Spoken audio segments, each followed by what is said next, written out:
Vuk Karadžić rodio se u Tršiću u Podrinju 1787.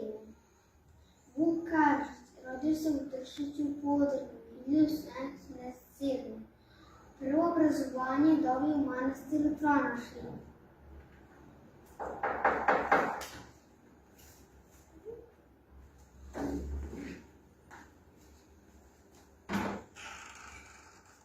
Zdravo, Aco.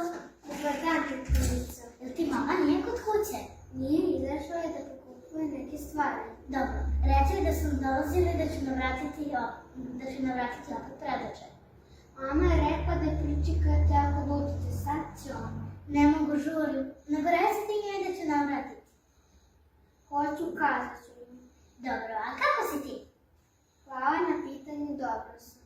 Jesu li mu saopštili ocene za polugodište? Jesu. Pa kako je? Hvala na pitanju, dobro je. Znam da u tromesečju nisi baš najbolje stao sa srpskim i matematikom. Koliko imaš sada? I srpskog i matematik imam 4. Pa lepo, kažeš sada imaš 4. Jeste, tetka Mica, srpskog i matematik imam 4. Pa čekaj, onda da te častim. Zaslužuješ. Evo ti da kupi čokoladu. Hvala, tetka Mica. Ništa, pozdravi mamu i tatu i reci onako mami. Hoću i hvala. Doviđenja. Doviđenja.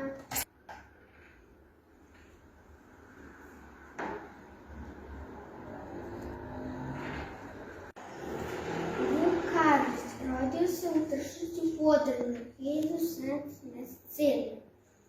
Prvo obrazovanje dobio u manastiru Tronošlje.